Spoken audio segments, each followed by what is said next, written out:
Hello, and welcome back to MetalDisciple.com's Metalheads podcast. My name is George. And I'm Buke. And here we are with episode 10. We've reached double digits. That's great. Last time I mentioned how I was going to be putting up the music that I wrote and recorded back in the 90s and early 2000. I was going to be posting it on YouTube. That has come to fruition. You can now get as much of my crappy music as you want if you go to youtube.com/disciple of metal, disciple OV metal. That'll take you to the main page. Along the left side of the page, there's a list of playlists.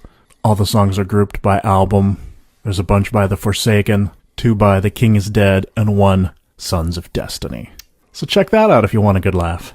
Actually, Matt came over a couple weeks back, and we actually, I can put YouTube on the Xbox One, and we actually sat there and hung out and just let them play. Really? Yeah, we just let them play. That was kind of like the music. He brought his wife over, and that was like the music for us all hanging out. I did not know that. Yeah, it was your music. Was it just the Sons of Destiny stuff, or was it the all other of stuff? it? All really? of it. Yep. Oh gosh, I bet you had a good laugh at that. Some of it, it's pretty bad. Yeah. But hey, I give you a lot of credit, buddy, for putting it out there. Hey, got to start somewhere, right? Yep. Got to end somewhere. All right. So I was thinking the other day about a reunion I'd like to see, and that would be Glenn Danzig and guitar player John Christ. John Christ was on the first 4 Danzig albums. After that, he left, and I don't know, I heard he did some music for CNN or something, but and pretty much from that point on, all Danzig albums have just sucked ass. Wow. And so, Glenn's a very proud and curmudgeonly old man. That's what I've heard. So it seems to me like he would not go chasing down John Christ, be like, come on, man, come back, let's make some music. And John Christ seemed to be pretty much, well, I don't need this, so I can do my own thing. But I would really like to see that because I really like the music on those first 4 Danzig albums. Thinking about that, I can't, you're trying to capture that magic again.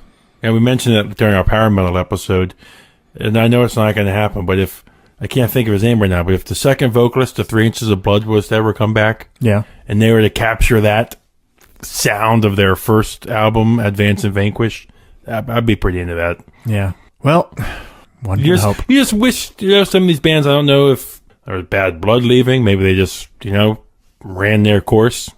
Who knows? Yeah, who knows? And maybe he just got tired of putting up with Glenn. Now, what's your favorite Danzig album? Probably 2, Lucifuge.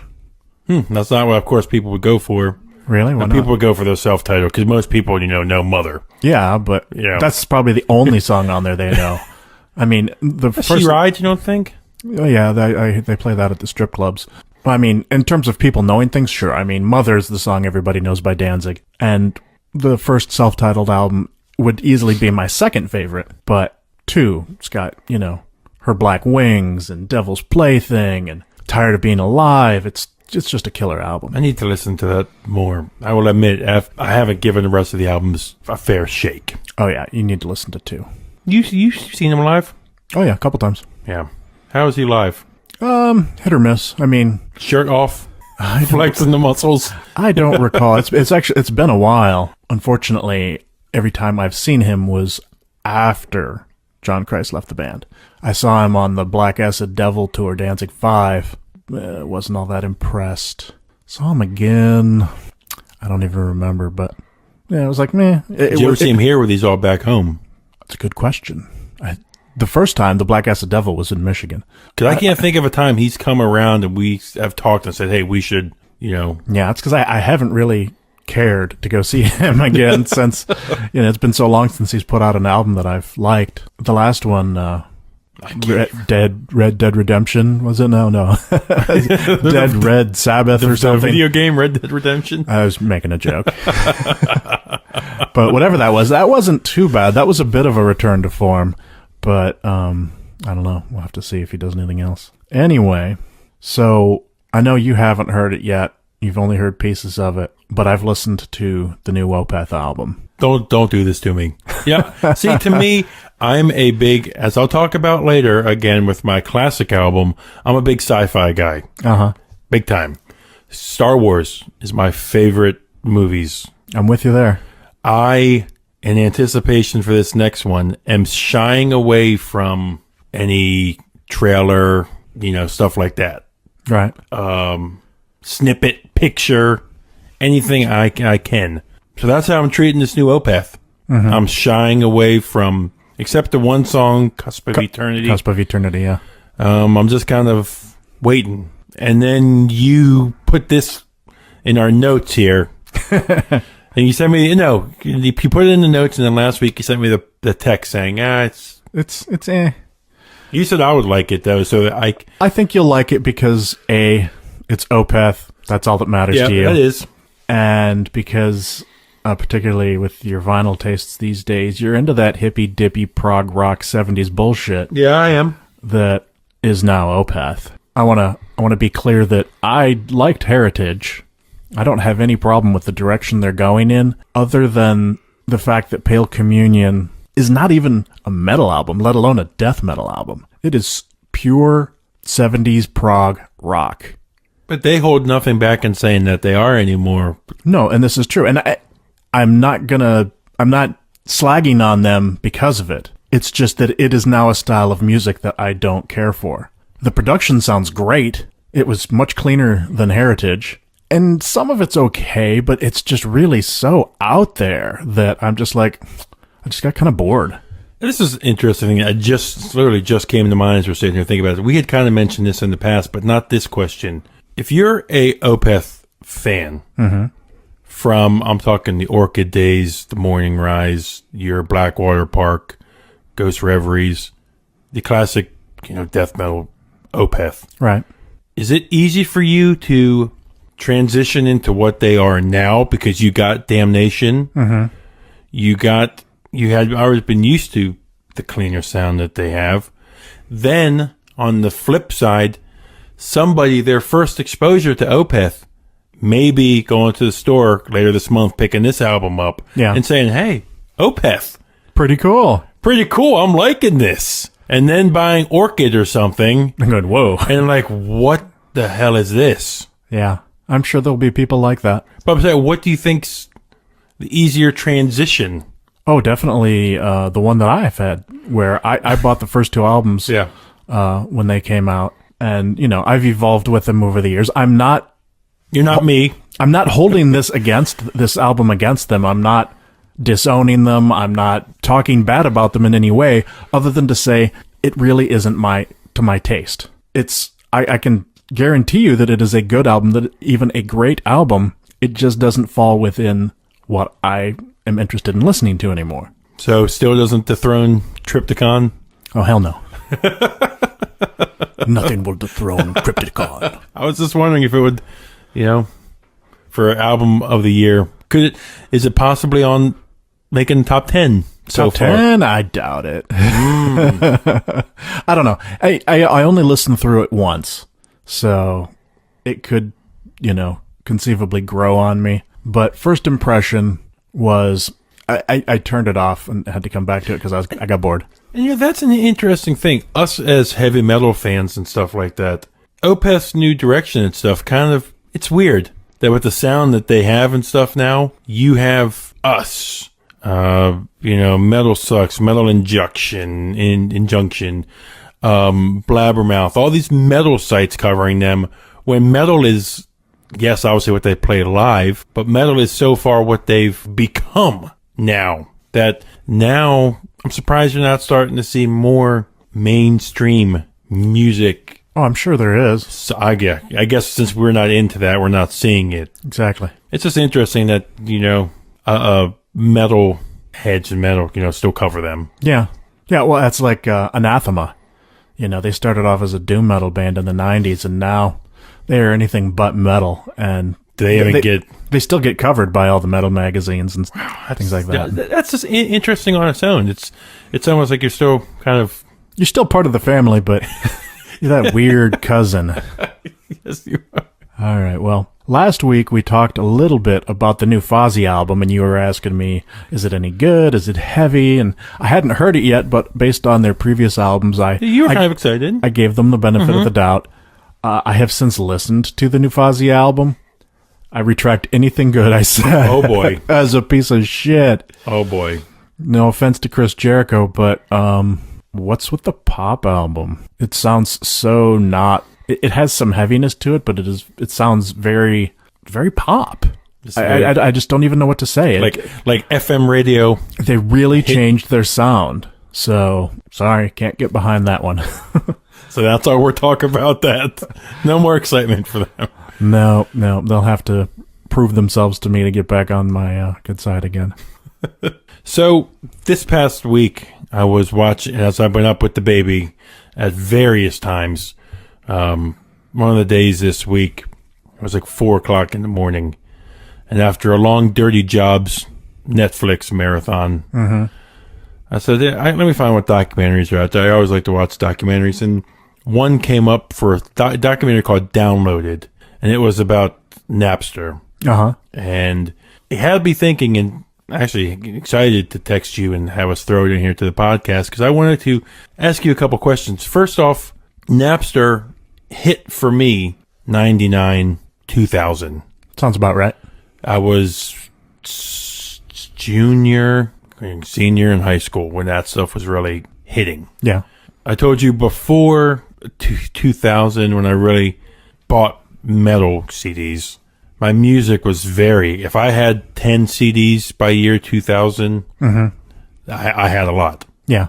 Like, this documentary got me thinking. I wanted to ask you first a couple questions, but first off, I wanted to ask you, when did you become aware of Napster? Or even before that, when did you become aware that, hey, I know you work in the field, not music field, but computers and stuff. Yeah. When did you become aware that, hey, I can download music? Something that I know you personally, as my best friend, is having walls and walls of CDs. Right. When did you become aware of that, hey, look, I can type in whatever, just so I'm going to say Opeth, boop, boop, boop, boop. Here it is. I don't remember the year. Okay. I was never a big Napster fan, to be honest. I didn't really care for the interface, and yeah, it was clunky. Yeah, the speeds at the time hurt. I didn't really use it much. I did use a couple other services at the time, LimeWire and stuff. After that, there was one called Audio Galaxy that I used. They, like Napster, they eventually went legit, and then a couple of years ago got bought out. What they had actually been doing was really cool. It was a really cool, legit service, and then Apple bought them and killed it, and then didn't do anything with the service. So I was kind of pissed at Apple about that. But back in the day, Audio Galaxy was, you go in, you search on a band or an album, it would come back with a list of search results, people that had it, and you'd basically just click on it and it would go into a queue and it would download. Not that I would ever do anything illegal like that.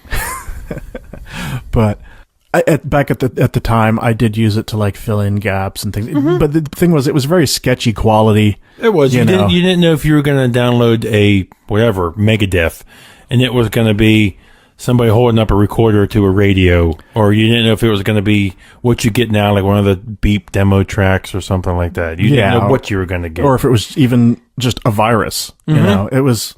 So there wasn't much use to it.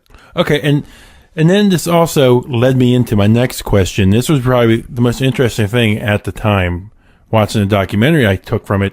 Did you, because the record industry seemed to be still stuck in the Stone Ages. Yeah.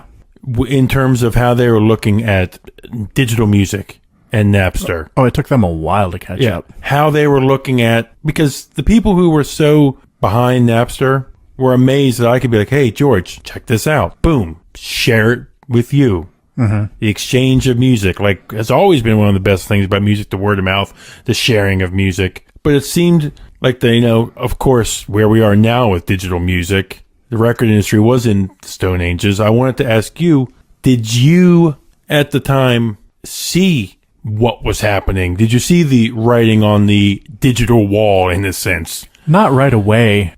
Because of the crappy quality of what was going on, it didn't seem like a real threat at the time. It was a neat idea. It was around that time that I decided it was time to take all my walls of CDs and start ripping them, because I think that was probably around the time the iPod came out as well. Yeah, you and I started really hanging out the early 2000, 2001, 2002, and that's when we started ripping CDs. And of course, we weren't putting them online and sending them out there. No. We weren't seeding our files for people, but... No, I may have downloaded a thing here or there, but I was never a seeder. Yes. to me, it was always just a pain in the butt.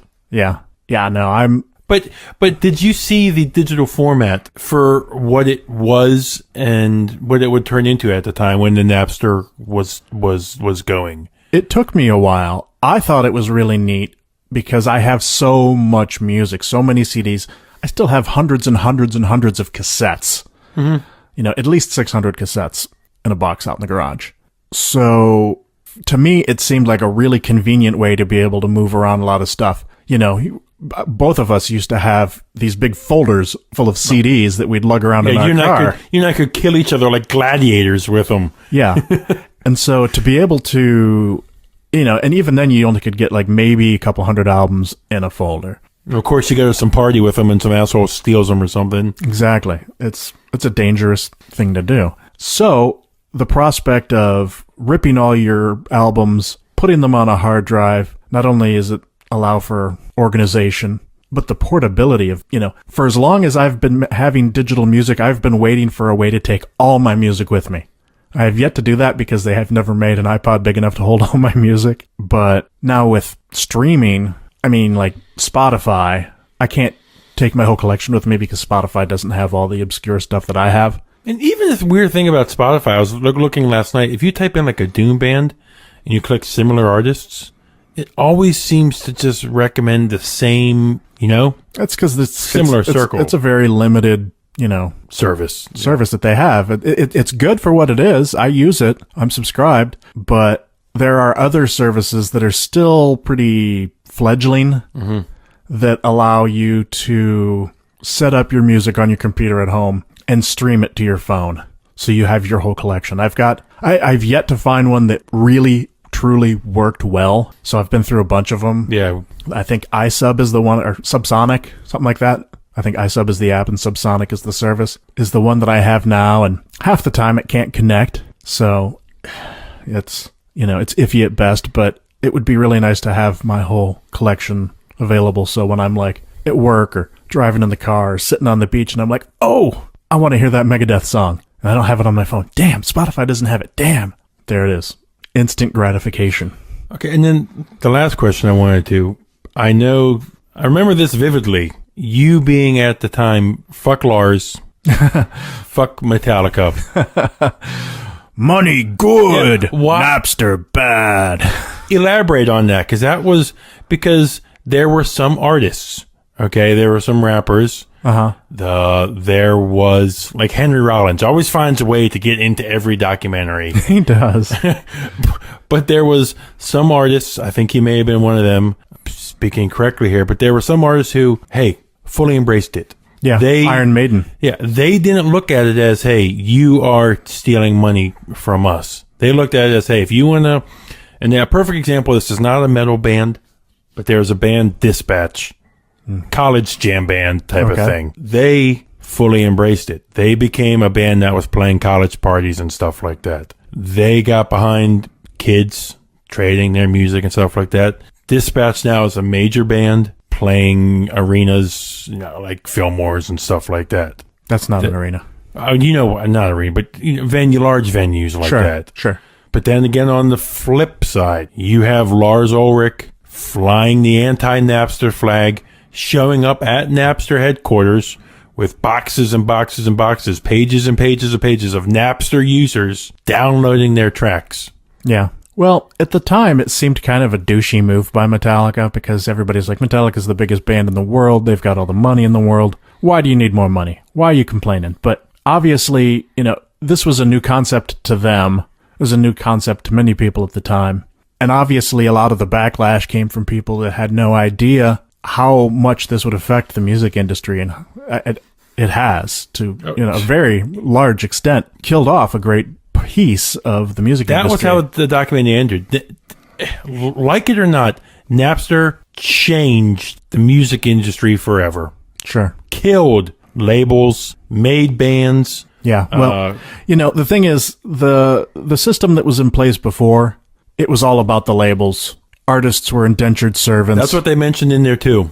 And so it wasn't really that great a system. It's not that big of a loss unless you happen to be a record label to lose that aspect of the industry. So in a way, digital was kind of like a great purging, because now, yes, people could download the music for free, and that hurts the artists ultimately. But now also anybody can get into the game. And now... Look how many bands you and I have been able to find digitally.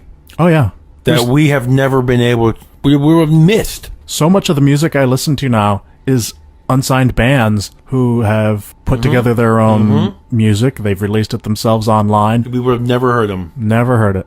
Unless their CD could have been placed in our hands. Exactly. But again, the last we're end on this, do you remember what your anger towards Metallica was? Because for a while, I remember it vividly. Oh, yeah. You were like, fuck Lars, and this is... I even wrote a song at the time. It's called Avarice. Okay. That I talked about, giving away my music instead of, complaining about it being stolen. But that was, 14 years ago? Oh, dude, this is going back again, 2000, 2001. It was a very uninformed opinion, okay?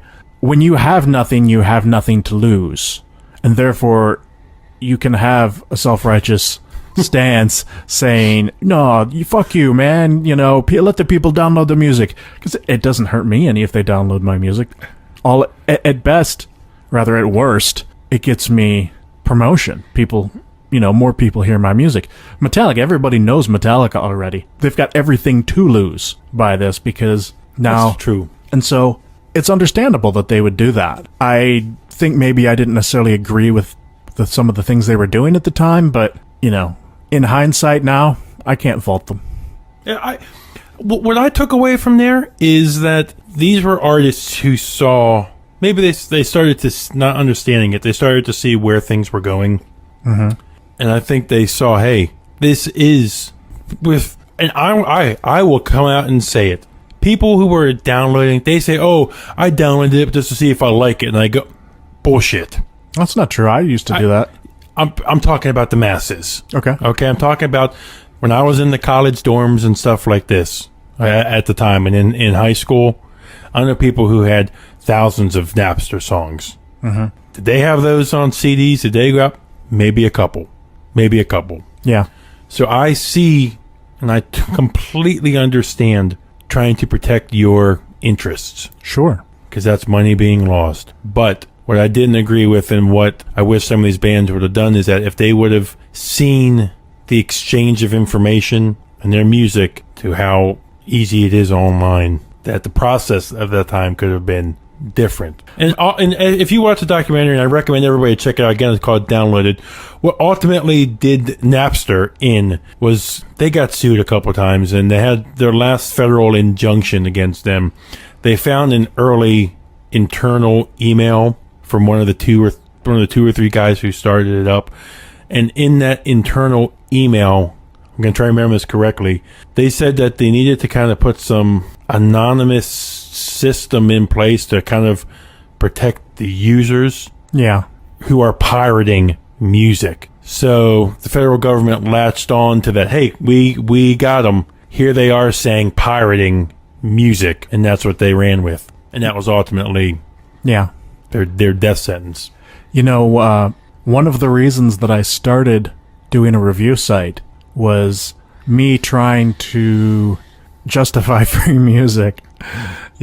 I didn't want to hurt the music industry, but I had a voracious need for more music. More than I could afford to buy. Very much so. I can pretty much afford to get what I want now, but starting a website gave me the opportunity to contact record labels and have them send me music for free. So I could get my free music. Obviously, I had to work for it by doing reviews, but that's really the origin of Metal Disciple back in 2 iterations ago before it was Metal Disciple. But yeah, that's how I got into that, because I wanted to get more music than I could afford without having to steal it and kill the bands that I love. And now I get so much music in the email every day, I can't keep up with it. But I still pay for music in the form of vinyl.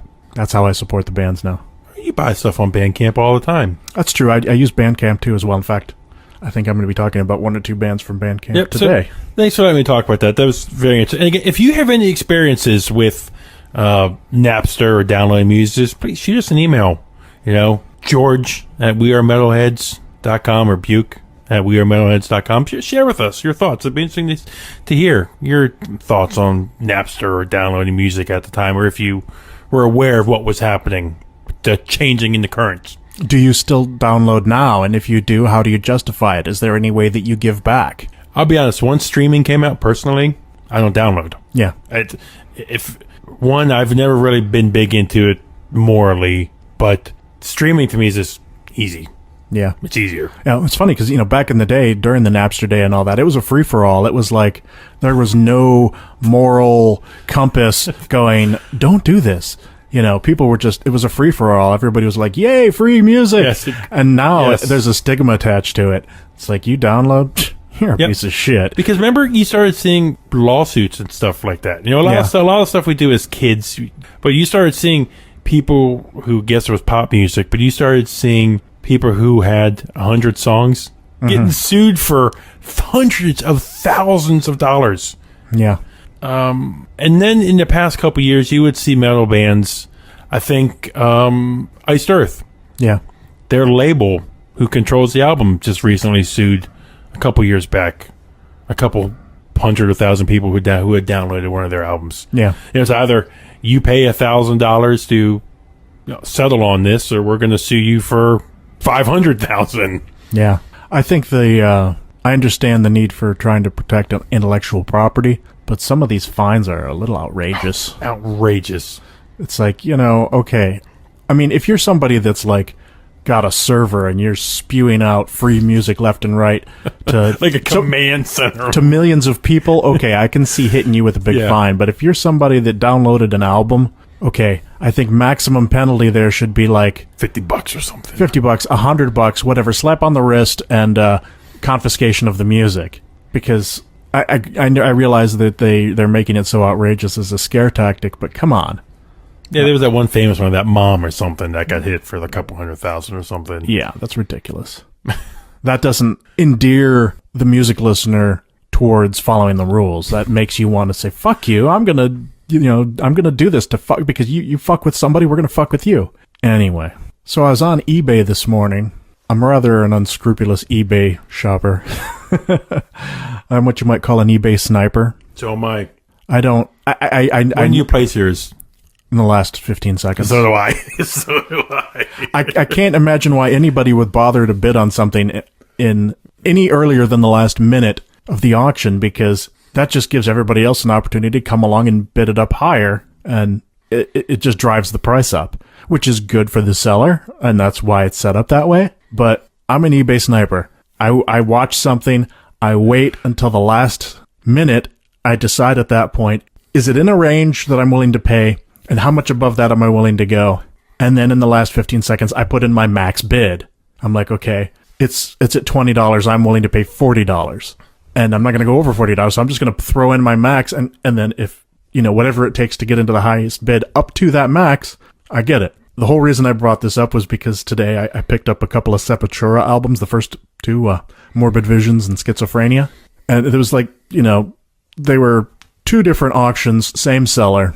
And they were a couple of minutes apart, so I was able to finish one and then move on to the other. Morbid Visions, I got it for about $4 more than what the high bid was, so that was the rare, I threw in my bid, nobody had countered, nobody tried to outbid me at the last second, and I got it. I'm like, sweet! Alright, so let's go with the second one.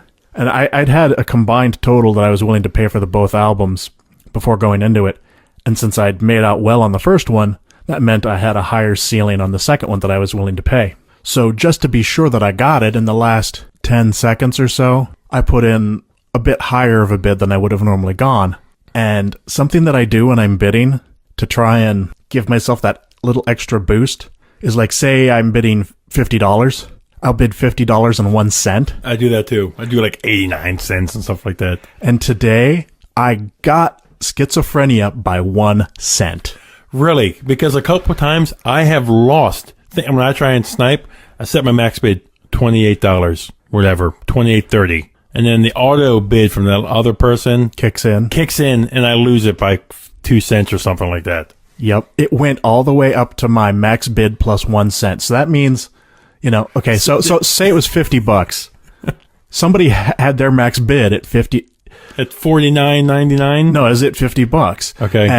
And that like it doubled it because let's just say it was $25. Okay. When I, going into the last minute, it was $25, and I'm like, all right, well, I'm going to put in 50.01 as my max bid. And as soon as I hit it, their auto rebid kicked in and bumped it all the way from 25 to 50. But because I was at $50.01, I got it. And I was like, that's the one time that it actually saved me. That's cool. And I'm sure whoever bid $50 is fucking pissed. It's probably for a second they're like, oh no. You ever do that where you don't have enough time? The time's ticking down and you can't fix it, and then you've lost it? Yeah. The worst is when you ever watched something and like, okay, tonight at 7 o'clock this ends, and since we snipe, you ever found something really good, no bids? Yeah. And then you forget to bid on it? Yes. I always watch it, and sometimes they send me a notification. I mean, I got notification for these Sepultura albums last night. I'm like, well, how about an hour before? Not 10 hours before. So yeah, sometimes it'll be something that I really want, and I'm intending to snipe it at the last second, and I forget, or it happens in the middle of the night, or it happens while I'm at work, and I can't get to it. So I don't like to bid on things in general. I'm more of a buy it now kind of guy. But sometimes, like, you don't see these first two Sepultura albums on vinyl for anything relatively inexpensive. So I'm more of a make an offer type, because I don't think some people know what they have. Yeah. Anyway, that was just something that happened this morning that I wanted to share. So now, does that complete your Sepultura collection? I still need Roots. Roots being what I considered the last Sepultura album. All right. So I noticed something in the news the other day. This isn't technically a news story. We'll get into that next. But there's a band called The Raven Age featuring someone named George Harris on guitar. George Harris is the son of Steve Harris of Iron Maiden. There is a lot of Iron Maiden progeny running around out there making music. His daughter is gorgeous. Steve Harris's daughter, Lauren Harris, is also out there making music. And yes, she is gorgeous. There's also Bruce Dickinson's son and his band that I won't mention because Are they still going? I haven't heard, but I don't care. They were horrible.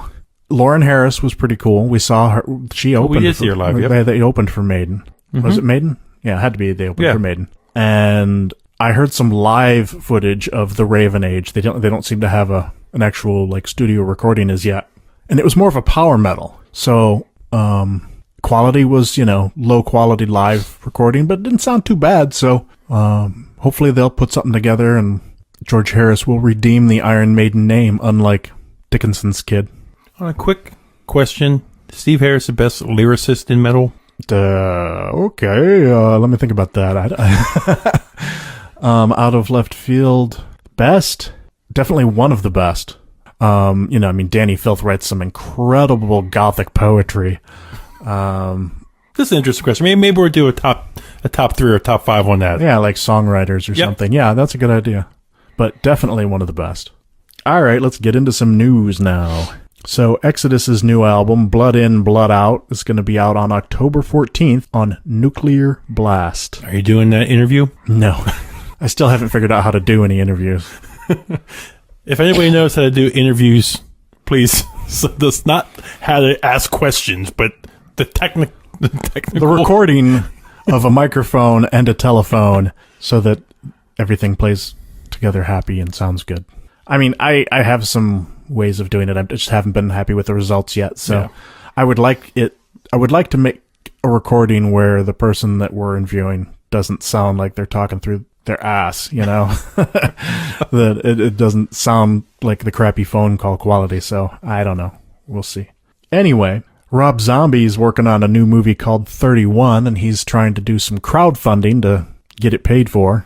Do you like Rob Zombie movies? No. No? Mm-mm. I haven't seen all of them. I liked the Halloween remakes he did, and the House of a Thousand Corpses, and what was the other one? Something Rejects. Another one. American. That's a band. All American Rejects. Oh my god! I can't believe I just fucking said that. Whatever the sequel was to House of a Thousand Corpses, those were cool. I didn't see. Was that Lords of Salem? I haven't seen that yet. But anyway, thought it might be interesting. So Slipknot released a song from their forthcoming album. The song's called The Negative One. Have you listened to it? I have. And did you see the talk this week about that too? No. About who may be on drums or who may be lending the drums? I know there was speculation, but I hadn't even given it a thought. What's the speculation? Chris Adler of Lamb of God. Really? Yep. Huh. I was going to say it's got to be Portnoy. He's been bouncing around. But Chris Adler is one of my favorite drummers. The guy is freaking amazing. Yeah. Well, that would be kind of cool, other than, having to split his time between Lamb of God. But interesting. So what did you think of the song? Decent. Yeah? Yeah. I've never been a big Slipknot fan. I liked the first album okay. It was definitely different at the time. Had some cool stuff on there. Second album, didn't like. Third album, didn't like. They really had this way of, maybe it was Corey Taylor's way of singing. He had this like cadence that was like in every song and they all sounded the same to me and it was just kind of annoying. But on the fourth album, he broke out of that. And I think the fourth album's pretty damn amazing. Listening to this new song, it sounds like it continues along the same line. They haven't reverted back to that annoying way of songwriting, so I'm hoping. Slipknot to me has always been one of those bands I like. I'm just not the be-all, end-all of kids today.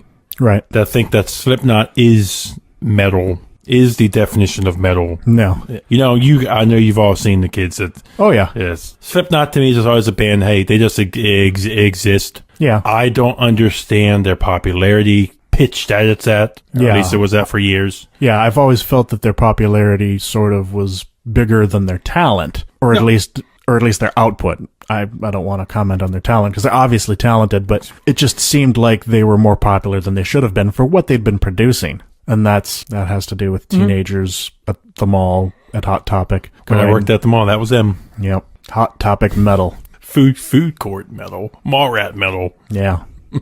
So did you see that Savatage are reuniting for Wacken 2015? Yes. Believe me, I saw this. And, of course, it's already sold out before we even had a chance to buy tickets. I saw that, too. Did you saw the video I posted on your Facebook of them on the mouth? Yes. Oh, dude. Gives me goosebumps. I know. Think about being over there experiencing that. I'm like, maybe we can buy, secondhand tickets or something. How did they go so quick? I liked Wacken on Facebook so that maybe I would catch a notice saying, tickets go on sale tomorrow. And I know last year, tickets went on sale the day after Wacken ended. And so I was watching. I'm like, okay, today's the last day of Wacken. I'm watching, looking for any kind of indication that tickets are going on sale tomorrow. Nothing other than tickets are sold out. I'm like, what? You fucking bastards. A little notice. Yeah. And you saw did you see the footage, was it Immortal who played this year at it? I want to see the Emperor. Not that's who I was thinking of. I'm sorry. Yeah. Emperor. Yeah, I want to see that footage. I saw something of, when I liked them on Facebook, there was something in the feed about live streaming the show, and I'm like, man, I was busy at the time. I couldn't do anything about it. It's when we had people out of town in here, and it would have been cool, but maybe there's, maybe there'll be a DVD or something where I can check it out. Still my dream. To go. Yep, the bucket. If there's a term, if people say the bucket list thing, that's my number one, to experience that with you. Yeah, that would be pretty awesome. Have you seen this campaign to have Ozzy Osbourne knighted? I haven't, but now seeing it in the notes, it seems reasonable, doesn't it? It definitely does seem reasonable. On the one hand, it seems a little absurd because he's Ozzy. I love Ozzy. He's a lovable jackass, And so on one hand, it seems absurd that someone who's just so carefree and Ozzy would be a sir. But at the same time, he's fucking earned it, man. Is it Sir Ozzy Osbourne, or do you call him Sir Ozzy? Sir John Osborne. Yes, I don't know, but I'm all for it. I think they should do that. And if you look at the contribution to music alone. At the same time, if you're gonna knight Ozzy, you gotta knight Tony and Geezer, and maybe even Bill too. That is true. Hey, if Elton John can get it. Yeah, Elton John's pretty awesome, and I know you're a fan, so I know you're not knocking him. Oh, I'm not. But yeah, exactly. I just bought another Elton John vinyl the other day. It's self-titled. Yeah. My collection's almost...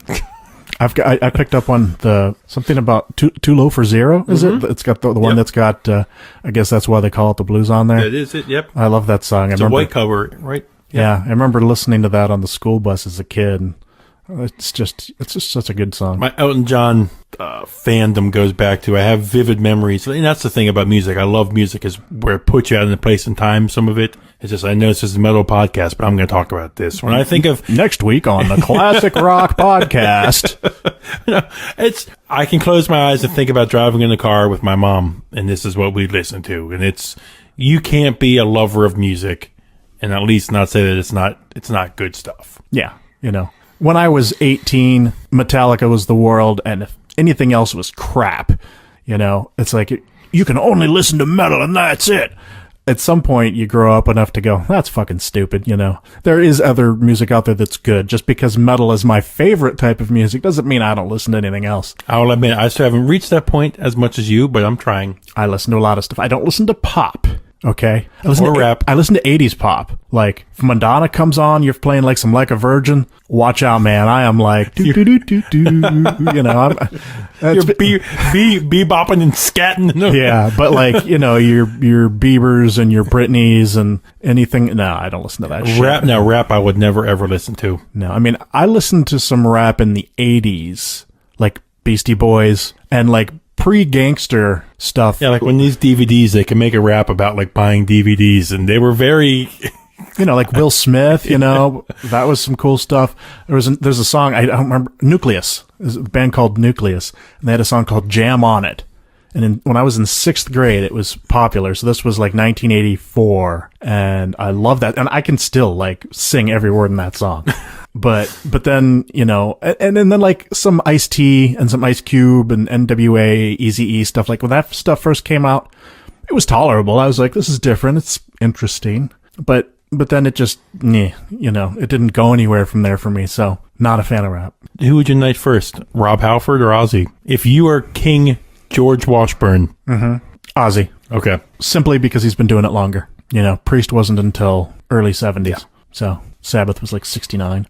So Boston has proclaimed August 6th, which is now several days ago, to be Godsmack Day. Fuck you, Boston. I like Boston. I'm a big fan of Boston. I live in Maryland. I'm a Red Sox fan. I'm a Patriots fan. I'm a Bruins fan. But fuck you, Boston. Godsmack, really? I've always been a fan. I liked their first couple albums, but what's his name? Sully? Mm-hmm. Bit of a douche, from what I've heard. I know people that know him. Bit of a douche. I listened to a little bit of the new album. Wasn't really, whatever. It's not like, I know Boston's done like Aerosmith Day or something, and that seems worthy. Godsmack Day, I don't think we're ready for that. I can get behind a Kill Switch Engage Day from Boston. Whatever. I'd get behind that before I got behind a Godsmack Day. And even then, it would still be begrudgingly. Yes. I mean, I understand they've done some stuff, but I just don't like any of it. I like it. Yep. So there's a new old band getting ready to release an album. They're called, it's either Riot V or Riot 5. Now, I know it's Riot 5 in the sense that this is the like Mark 5 version of the band. Mark Reale died a couple years ago. I thought that was the end of Riot. But the surviving band members and Mark Reale's family felt that Mark would like it if the band carried on. So, acknowledging that this is a different band, they've tweaked the name by adding the Roman numeral 5 at the end. They have a different singer, which is that was when I stopped listening. I'm like, oh, okay, well, it's like also, I think their 5th singer or something. It'd be like you or I being a Riot. Yeah. So, their new album, Unleash the Fire, is coming out October 28th. I will give it a token listen out of respect for the band, but I can't imagine it's going to sound anything like the band that I know, so who knows. I just picked up Fire Down Under on vinyl the other day. Sweet. $2. Yeah. Decapitated posted a song from their forthcoming album, Blood Mantra. This is called The Blasphemous Psalm to the Dummy God Creation. Not entirely sure what that means, but sounds kind of metal. I listened to the song. It's pretty badass in typical Decapitated fashion. While Heaven Wept, the semi-local Virginia doom metal band, is getting ready to release their 6th album, Suspended at Aphelion, on October 27th. I've never been a fan of these guys, but I know you like them. I like them. Again, a doomy, but you know what you're getting. Yeah. Vocals are a little, cleaner. Mm-hmm. But I like them. Cool. Well, be on the lookout for that. I love their album artwork for all their albums. Excellent. let's get into some new releases for this week. I mentioned this album in our last episode's Power Metal edition. Ailstorm is releasing their new album, Sunset on the Golden Age. Have you heard any more of that yet? Have you even heard Drink yet? I have. Okay. It's a fun song. They have a song called Hangover that's pretty fun, too. This is good stuff. It is. It's fun. Belphegor released their album, Conjuring the Dead, this week. Another fucking brutal, brilliant death/black metal album. I highly recommend giving that a listen. Aluvite. That's how you say it. Okay. Believe me, I've been looking on how to pronounce that. Aluvite. I've never known till now. Has released their latest album, Origins. I like these guys. Yes, they are very cool. Definitely recommend checking this out. Entombed AD has released their album, their album, Back to the Front. Which lineup is this? I know it's got LG Petrov on vocals. Beyond that, I'd have to look at a sheet to know. This is one of those, okay, well, we're not Entombed, we're Entombed AD. So technically it's their first album, but it's not, I don't know. I hate bands that do this. Unfortunately, I gave this album a listen. It's not bad. Didn't expect you to say that. Okay. It's not super, but it's kind of good. So, I don't know, maybe they excised whatever the problem was. And I mean, as far as I know, Entombed itself is still around, and so there may yet be another regular old Entombed album, and LG Petrov may be singing on that one as well. I don't understand what's going on in the Entombed camp. And what's with the album title? When I say Back to the Front, what do you think? Disposable Heroes. Metallica. Yes. Yes. You said, back to the front. You will die when I say you will die. Back to the front. Yes. Yes. Anyway, I was just wondering where they came up with that, because that's immediately what popped to mind. Next up, Mastodon Remission Re-Release. I was just at the vinyl store the other day. I got the first pressing of this. Yeah. Yep. March of the Fire Ants off this album. Killer. This is one of the good Mastodon albums. No We're not going to get into that.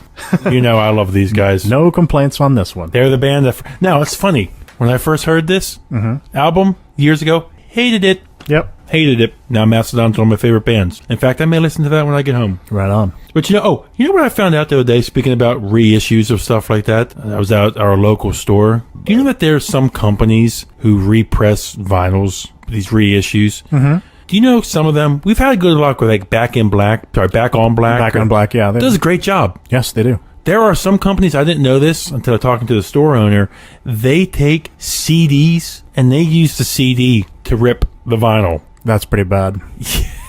Yes. If I would ever found out any of our companies were doing that, I'd never buy a frickin' vinyl from ever again. Yeah. Well, vinyl's popular these days. It's going to happen. And yeah, people are like, well, I want to get in on the vinyl game. I can take this CD music that I could sell for $10, and if I just take that and transfer that to vinyl, I can get people to pay $30 for that. And people are naive to it. Yeah. A lot, you know, the masses are. Yeah, I'm sure I probably have some. Probably. Until you listen to it, there's no way to know. It's funny, as we talk about it, I've heard some, and I'm like, something about this doesn't sound quite right. It doesn't sound quite right. Mm-hmm. That's probably digital converted to vinyl. Mm-hmm. Yeah. So Noct Mystium has released their final album this week called The World We Left Behind. It just figures. I know you've heard me talk about Noct Mystium before, generally in unflattering terms. Yeah, when I told you the record store had those records, you're like, meh. Well, I have the newest one. I have The World We Left Behind on vinyl. I pre-ordered it. And I have The Silencing Machine on vinyl as well. The albums before that I just didn't care for, and I reviewed The Silencing Machine when it came out, and I said, look, there's obviously some talent here. There's some good songs on here, but the production sucks ass. Judd, get your shit together and record an album with a decent production, because the songs are worth it. And I was pretty critical in the review, and it was funny because Noct Mystium and or Judd read the review and liked it. Wow. I guess maybe because I was just being honest and I wasn't just going, these guys suck. Why? Because they suck. You were laying out your points. I was like, these are the reasons why I don't like this album. And maybe they respected that. But I like to think that The World We Left Behind is a result of my criticism. Because it's their final album and it's finally fucking brilliant. The production sounds great. The songs are awesome. Why does it have to be the last album? What if that did stick in his head? I don't know. Now, I've never heard these guys. How would you say they're like? Black metal, American, U.S. black metal. It's not like your Emperor or your Immortal or anything like that. It's like the Alagok, wherever you say that. Agalok? Yeah, it's like that type of... Well, I mean, in that it's American, but it doesn't really sound too much like them either. You just have to listen to it. But it's good. I'd recommend it. But if it's black metal, probably not. Come on. Throw me a frickin' bone. Speaking of which, there's another U.S. black metal band called Panopticon, and they, I remember their last album. It was worthy of note because they throw in some banjo. They're like from Kentucky, and so it was like bluegrass black metal.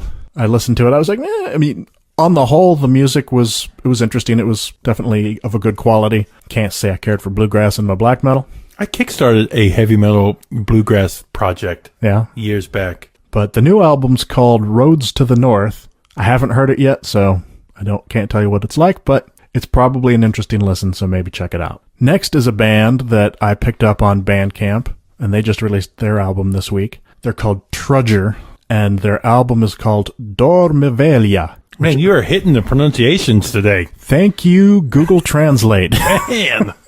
Yep. I just happened to read that it was an Italian word. They're a UK band, but the album title is in Italian. And so I put it into Google Translate, selected Italian, and said, pronounce that for me. I had a feeling that it's Dormiveglia. And I'm like, Dormiveglia. But I was like, I know Italian is like veglia. So something along those lines. I don't know. If you're Italian and I just butchered your language, I'm sorry. But I thought I did pretty good with the first time I said it. It was actually the first time I said it. It sounded and I was like, hey, that sounded right. So anyway, it's a sludge band. Really heavy, harsh vocals. Really. Now you're talking to me. I think I read a review of it somewhere, and so I looked them up, and the only place I could find them was on Bandcamp, and that's cool because Bandcamp's relatively cheap. So I listened to a few tracks. I liked it. I bought it, and it's pretty cool. You should give them a listen. Go out to Bandcamp and check out Trudger. The final new release this week is a band called Woven War, and their self-titled first album. But as you may know, they're not a new band. This is the remnants of As I Lay Dying, minus douchebag singer Tim Lambesis. This is the rest of the guys who said, we still want to make music. We're going to go over here, start this band called Woven War. Singer, I think, from Sleeper or something. I guess, I don't know. Trina filled that in for me. Okay. I'm not a fan of Christian metal per se, and I've heard a lot of talk about, don't call us Christian metal just because we're Christians. That's cool. That's fine. I listening to the interview on the Metal Sucks podcast, I got the impression that this was not a particularly religious album. So that's cool. So I was like, all right, well, let's give it a listen. I can respect it. It's not really my style. It's a little more metalcore-ish, but not maybe as screamy. I didn't listen to enough to know. I know there's clean vocals. I know Godless is all about this being like album of the year or something. Sorry, dude. We still need to get him on the show. Triptych. Say the words with me. Triptych. Respectable? I can give respectable to Woven War, but that's it. They're nowhere near my top 10 or 20. Being a fan of Killswitch Engage and the sound, actually, when Jesse came back, the sound that Killswitch has now, that's a lot like what Woven War sounds like now. That's why I don't like it. I was just saying that. That's why I don't like it. I love them. So that's why I'm really liking this album. All right. Cool. Moving on. This week's indie band. We got to play some music. We've been talking for like an hour and we haven't played any music yet. This week's band is a local band for us. A band that we saw play last year. A band that we met. A band that we liked because they are some friendly and extremely humble. Yes, some really cool guys from Virginia that make some heavy metal music. I'm talking about King Giant. This is their album Dismal Hollow. Dismal Hollow was released by the band in 2012. As such, it comes as no surprise that they're currently working on a new album. They asked me to let you know that they'll be back soon with some new music. But to hold you over, we're going to play a song from Dismal Hollow. This is called Appomattox.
fear, nor word, nor whisper of vainglory, nor motion of man standing again at the order, but an odd stillness rather, and breath-holding, as if it were the passing of the dead. Salute fire! How the king's men don't know why we do it. Never owned another man. Now their heads ready to die, marching home side by side. When the bugles wail, whose pride will swell from the killing bell. For their company, they died. Young men, young lives, on their own, they call for their country. They fall to that smoky road. Right up on my head.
All right. King Giant, Appomattox.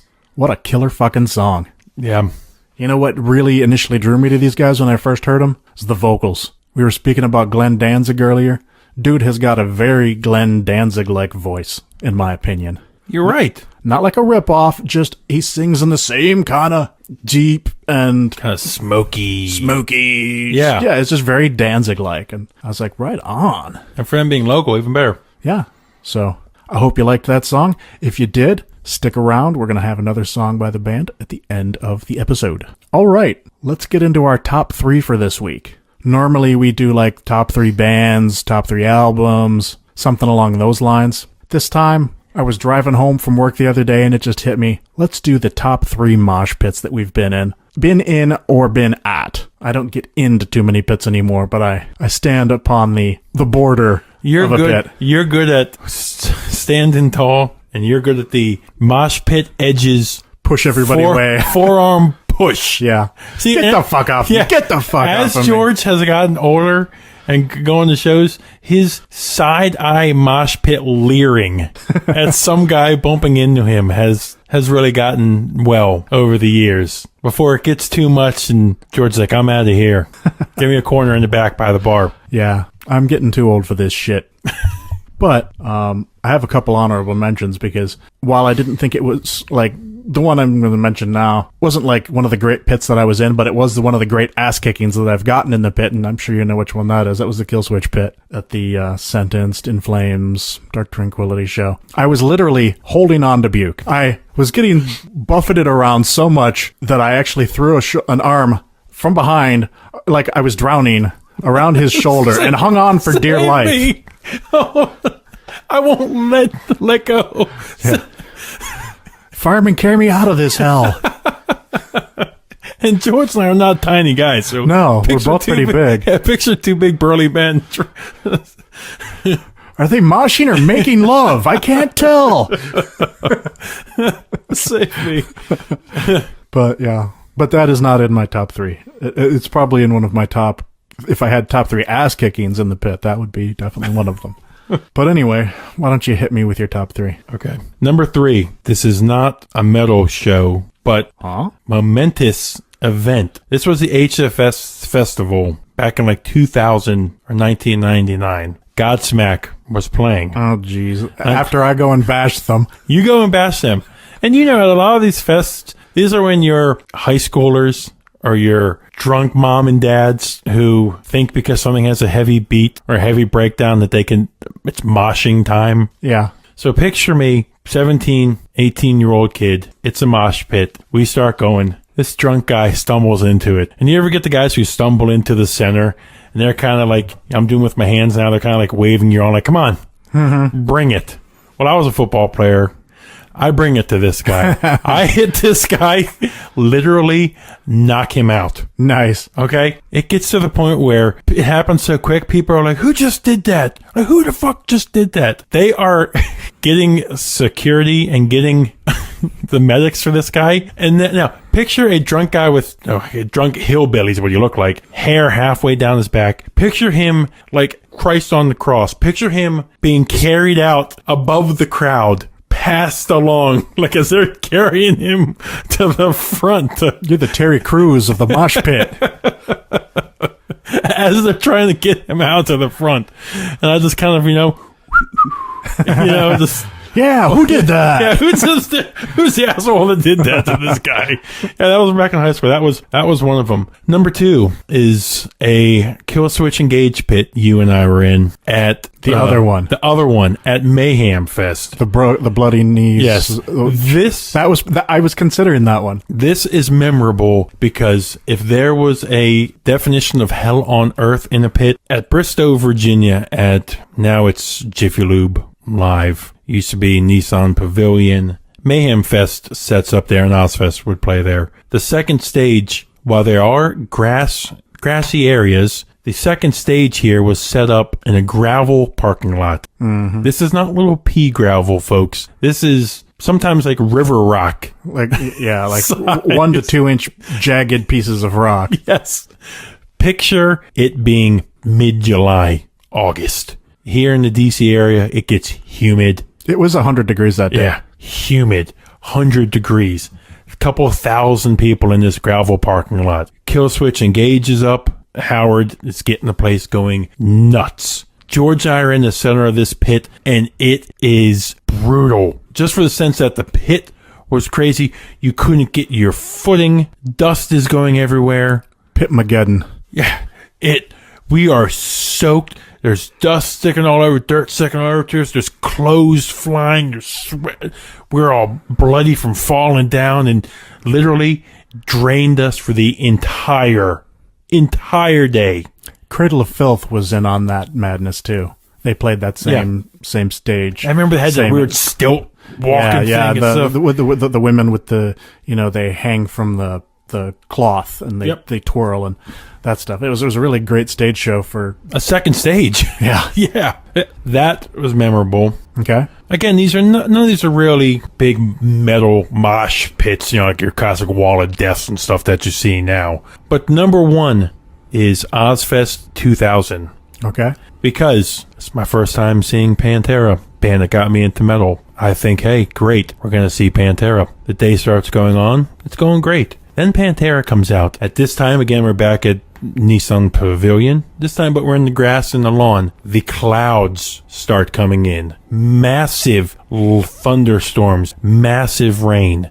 Of course, these events are rain or shine. So now the field of Nissan turns into, when I say an Armageddon, okay, turns into an Armageddon of grass. Massive grass chunks being picked up from everywhere. Looks like the Germans' Blitzkrieg is going on. There is grass flying everywhere. There are people running around doing 200-foot mudslides. There are naked girls running around because it's raining. You know, if Pantera was playing, it wasn't a real pit, but the goings on in the crowd was just insane. Now, of course, I talked about it before. It was also the worst concert experience because I was so excited to see Pantera. Phil was a drunk falling down mess, but there was at least something redeeming about it. Absolutely insane just to see total destruction, because I had never seen that. To see total destruction of a venue, trash cans being thrown. It was, I never seen anything like that. Wow. They easily had to resod the whole entire lawn after that day. That's nuts. Easily. All right. Well, my 3 aren't going to sound nearly as intense as yours, although you were at one of them. My number 3, when you were probably just learning how to not piss yourself, is Metallica's And Justice for All tour. Yes, that's it. That was my first real pit. Obviously, the pits in the 80s aren't quite what they are now. They're a little different. They were much more punk-themed and styled in the 80s because we had just stolen it from the punk crowd. Is that the guys who now you see who wave their arms around and stuff like that? There was that, yeah. But, I mean, it was still just a lot of, pushing and smashing. And it was the first time that I was... Even the people that weren't actively participating in the pit, you were just crammed in like a sardine, like incredibly claustrophobic, and it was just you could barely keep your feet because everything was moving and swaying, and people are pushing and shoving, and it was an incredibly crazy show. I was separated from my friend. I didn't see him for the better part of the show because it was just a teeming pile of people. My number 2, this was the one that for years I claimed was the best pit that I'd ever been in, that I'd ever seen. It was the most insane. This was Slayer on their Divine Intervention tour at the Orbit Room in Grand Rapids, Michigan. I went with a couple of friends of mine, one male, one female. The female was in tears at the end of the show because she was afraid we were going to die in the pit. That's how crazy it was. It was Slayer. Yeah, it was probably like a Fillmore kind of size, Okay. maybe a little smaller. Man, that must have been cool. And it was pretty insane. I mean, Slayer fans, particularly in the 80s, 90s. This is like the cut your arm Slayer. Very rabid yes. fans, and it was a very intense show. That was pretty wild. My number 1, this is more of a sentimental thing than a true violence. This was more of like when you're on the mountaintop and you look out and you see something beautiful, you're like, wow, look at the valleys and the streams. You're like, this is amazing. This pit was one of those, I wasn't in it, I was up above it. We were up above it, but it was a wonder to behold. And this was Anthrax at the Fillmore. It's a pretty decent sized theater, I guess you'd say. I mean, there's no seats on the floor. The floor is open. There's an upstairs, and a relatively large stage. And the whole entire floor, we were up on the balcony, the whole floor during the Anthrax were playing Indians and during the war dance, the whole fucking floor. Now, yes. It was just a writhing sea of bodies. It was, and Scotty and banging his head and doing his, war dance, and just everybody just losing their shit. And I was like, wow. That was our first time there. Yeah, it was beauty and chaos. It has just stuck with me. Wow, I never knew that. Awesome. Yeah, that was actually the one that I was thinking of while driving home, going, man, we need to talk about that. Okay, so what would it take? Is there ever a time that you would lace them up And get back in? and get back in? What would it take for you to just get in there? Hey, maybe if you're rumbling for a couple seconds, to just get in there and... I'd need to drop about 50 pounds, get some nice boots on. Get somebody to lace them up really tight. Lace me up. Inside story, we'll have to tell you that one. And, probably a couple of beers in me to, dull a little bit of pain. And then the right music. You gotta admit that it's just... When you're in it and you're just... You got your buddy watching your back from some assholes who are going to try and blindside you. Believe me, I miss it, but... But then you really don't, because now you look back and this is us being old old now. But Yeah. you missed the show and stuff going on. Yeah, that's true. I can't believe I just said that. How unmetal is that? Jeez, that's just like saying if you're headbanging, you can't watch what's going on stage. Well, you can't. Not really. But, yeah, no, I do miss it. But, You and I had the time. There was a time there when you were my mosh pit buddy. yeah, well, now's as good a time as any to mention the fact that next week we may not have an episode because we're going to the Guarbecue. And it's entirely possible we could, see some action next week. Depending on what's going on, who's playing, and what the crowd's like, we could end up seeing action again. It's lacing up the boots. So we'll see. But if there isn't an episode next week, that's why. We're thinking about trying to bring something portable and record sort of an on-the-go kind of thing, but we'll see if that works out or not. So if you don't hear anything, that's why. We'll be back, probably the week after that. I wanted to mention one other honorable mention show. I didn't put it in there because it was at the Fillmore again, but I have to say I was pretty impressed with the Pit at the Down show that we went to. For music that was so relatively slow and heavy, people were really getting down in that pit. That's a good one. I just thought about that. You're right. Yeah. Seeing down a lot of times, yeah. That's the first time I was really in the back, taking it in. Mm-hmm. Yeah, that was a good one. Yeah, it was.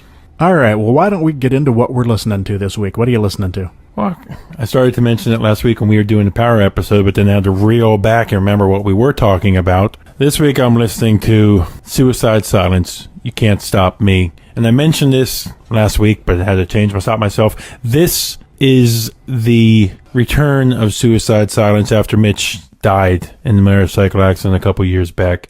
This features Eddie, now the vocalist from All Shall Perish, one of my favorite bands. This album, for me, has hooked me and has not left my turntable for the fact that it really does a great job of incorporating the Suicide Silence style that they've had before. The vibe. The vibe, exactly.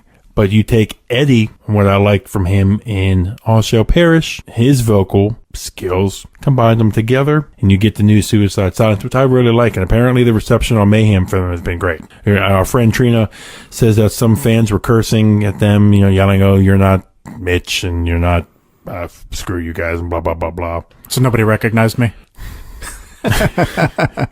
But, yeah, I've been listening to this.